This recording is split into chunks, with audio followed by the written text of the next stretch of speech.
You're listening to the Already Cancelled podcast. I got a bad feeling about this. We have some bad hombres here, and we're going to get them out. Slap some bacon on a biscuit and let's go. Let's put a smile on that face. These allegations are false. What's your profanity? Do I look like I know what a JPEG is? What is up, Patriots, and welcome to the Already Cancelled podcast, where we rant about social issues from our Christian perspective and look deep at life, liberty, and the pursuit of happiness. We're so excited that you wanted to join us for this first introductory episode to the Already Cancelled podcast. My name is John. Hello, how you doing? And I'm joined today by my esteemed, articulate, and handsome co-host, Nathan. Nathan, how are you? Good. I don't know if I'd go that far, John. I mean, thank you very much, but, Oh, you're welcome. So I'll introduce myself. As John said, name's Nathan. I'm 23 years old. I'm happily married, and I work for a commercial insurance company, so I'm in the business realm. And our friendship, I think, is really the origin to this podcast and the reason we're doing it. And our friendship really stemmed and started from a Bible study we had in senior year of high school. Now, we knew each other many years before that. We knew each other in 6th grade in the same class, and then we met in 4th grade, so many, many years ago. Yeah, like Nathan said, our friendship has gone way back. My name is John again, like I said earlier, if you were paying attention. I am 24, got a little bit of age over Nathan, and I'm happily single for now. So a single Pringle, as my ladies, wife would say. if you're interested. And I have the honor and pleasure of working for a nonprofit in the pro-life sector. So that's really exciting. It's been really challenging, and I've grown a lot through it, but it's also really cool being able to work with other Christians and just sharing those beliefs and being in a really positive, uplifting workplace. Eventually, I'm going to get Nathan in a nonprofit ministry as well, where he can have some of those joys as well. But until then, he's doing his job, I'm doing my job, and we're just hanging out. Like he said, this podcast really originated from our friendship that stemmed back. Like he said, it really grew starting out of high school. We went to the same small Christian high school together, graduated from the same class in 2015. 13 other kids. We're old, Nathan. It's 2015. It's now 2020. It's 2020. In case you're listening to this in the future, welcome to the past. 2020 has been lit, let me tell you. Yeah, it's been something else. But like he said, our friendship started in high school. We got a Bible study together with a couple friends, and it was really enjoyable and really great. Then we graduated. We both went off to separate colleges. I went to a public institution, and John here went to I went to a private liberal arts college. We both experienced a lot of that liberal college experience drilling into us their indoctrination of, the left and how anti-conservative and anti-America they are. Well, and realistically, their truth. They told us their truth. And that's where we really became challenged. And part of that was we attended the same Christian Bible study at my campus. Yeah, so Nathan and I, despite going to different schools, we were able to carpool together for at least a couple semesters. And that's really where our friendship grew to what it is now. We would spend, an hour, 2 hours in the car each day. You had a much longer commute than I did. I get used to it. God bless you. But we had this time together to spend talking about politics, the culture, how our days were, what our interactions on campus were. And that's where really this podcast grew. Like he said, we went to the same Bible study at his school, and that's where he met his lovely wife.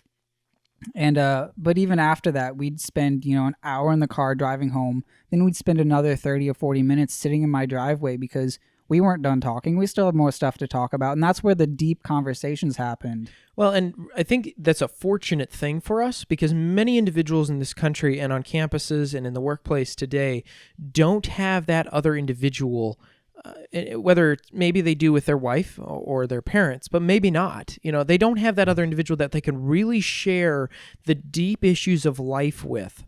And that is something that we want to try to bring to the table here, is show you you're not alone, one, and two, show a different perspective on things, something you may not have heard, maybe in that same context. We are free-thinking individuals, but our free thinking is based off of our understanding and belief system through Scripture. Now, it does not mean everything we'll say is correct or even spiritually correct or scripturally correct, and we are more than welcome to have you challenge us on that and in an appropriate and well-versed manner, and we're open to that.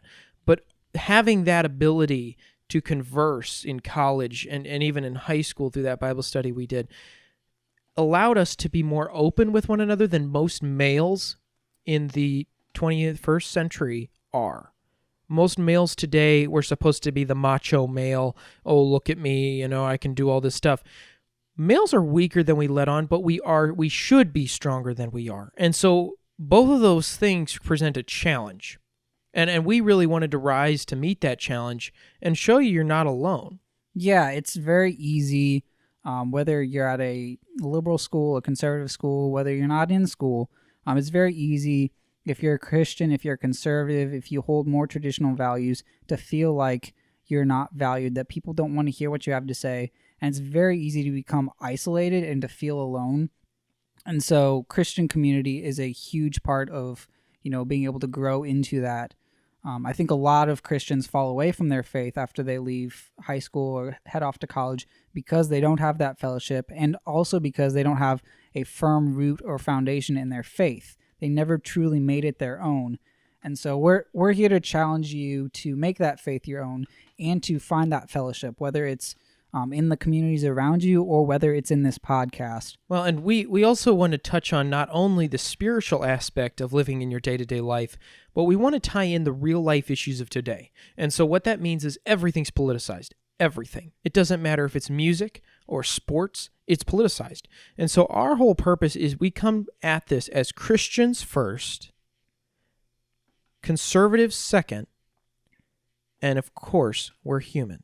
So that doesn't mean that everything we'll say is going to be, exactly correct. And it also means it's not going to be politically correct. Absolutely not. We are, that's the purpose of this podcast is, it's called Already Canceled, because a lot of the things that we say, a lot of the truth that we will take from Scripture, and also a lot of our opinions will be politically incorrect. We are what's going to be canceled. And so we decided, what, the heck with it.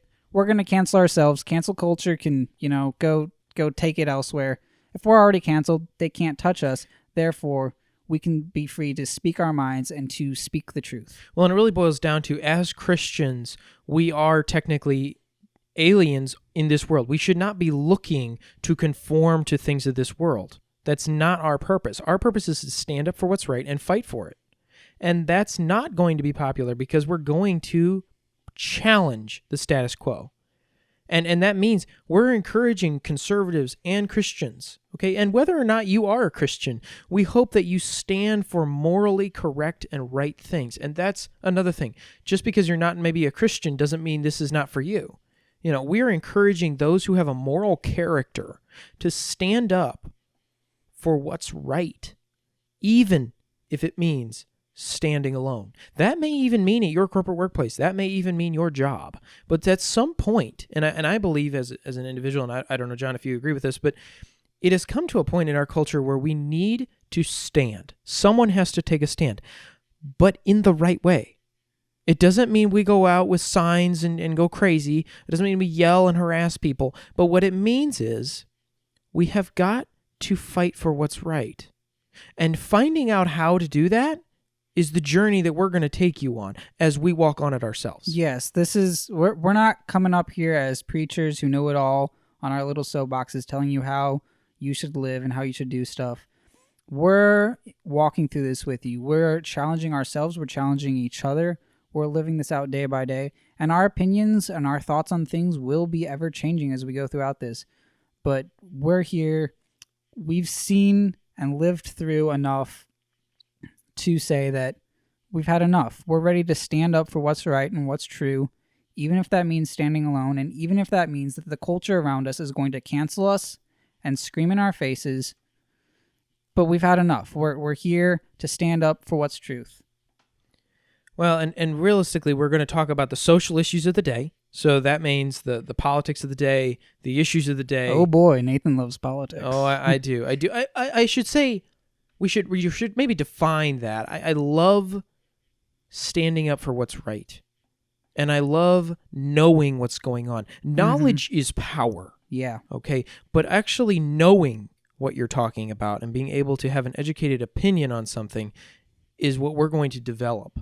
And also our education.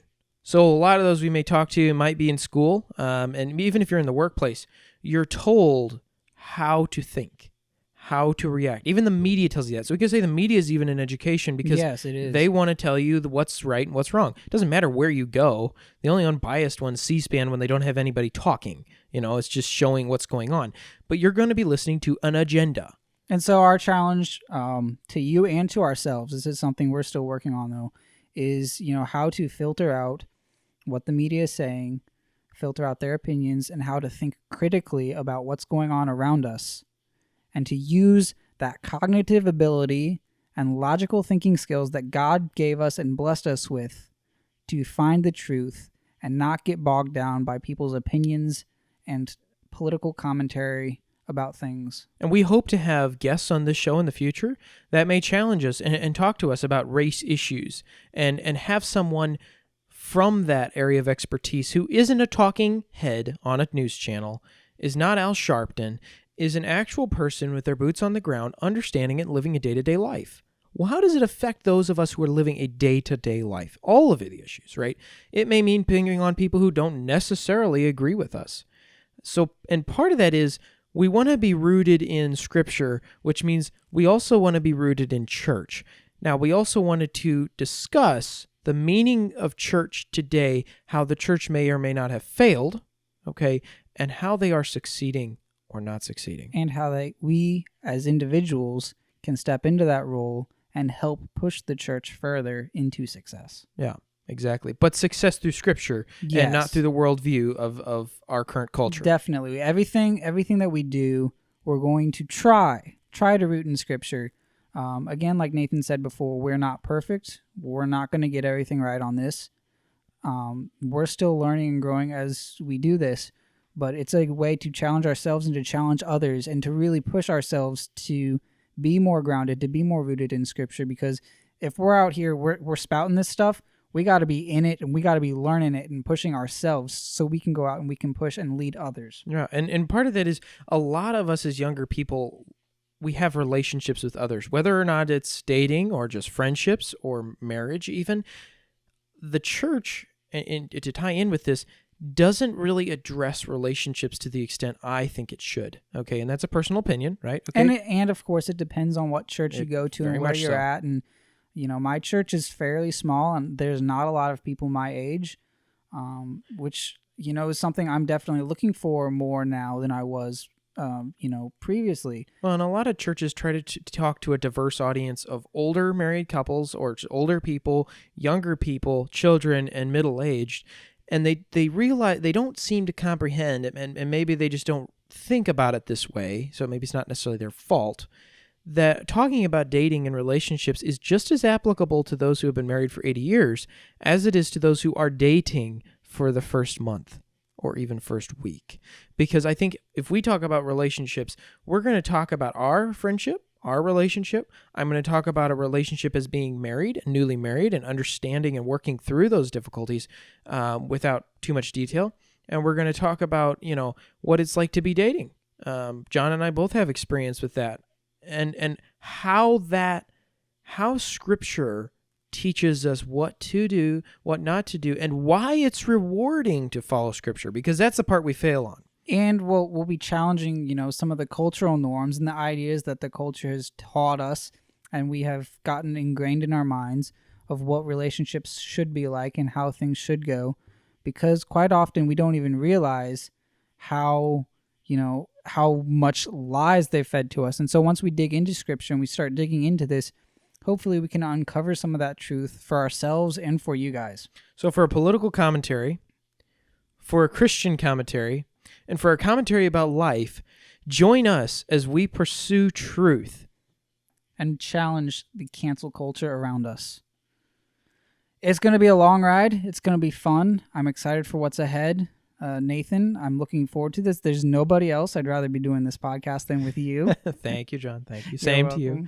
And but we're excited to have you guys along for the ride. If you've stuck around, if you listened, be sure to subscribe on whatever platform this happens to be hosted on. Share with your friends. Share with your friends, definitely. That's a big one. If you have any friends who might be of the same Christian, conservative, geopolitical leaning as you, if you have anybody who you think would find benefits from a podcast challenging and encouraging their faith, I'd encourage you to share this with anybody you know, not just the Christians, because in reality, we present this as a challenge. We don't present this as a easy issue. We want to challenge those around us, whether Christian, non-Christian, whether atheist, whether conservative or liberal or middle of the road. We want you to see things for how they are. And if we're wrong on something and a major development comes out on a news story that we discuss and that's the podcast, we'll let you know.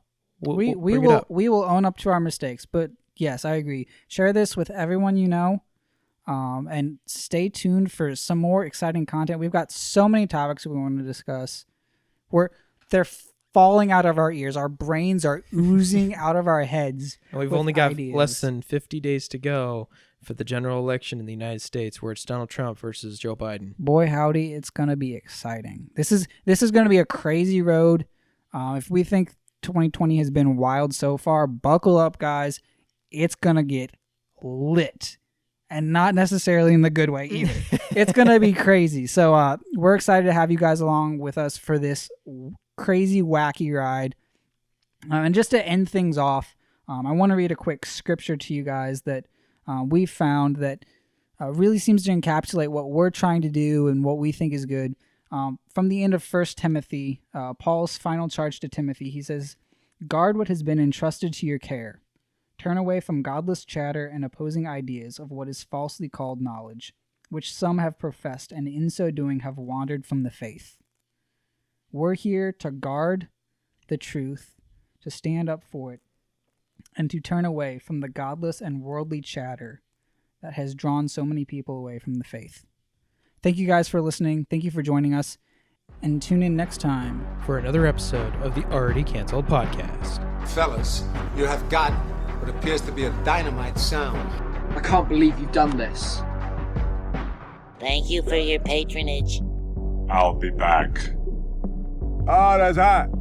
Not a single thing he said is accurate. Bye!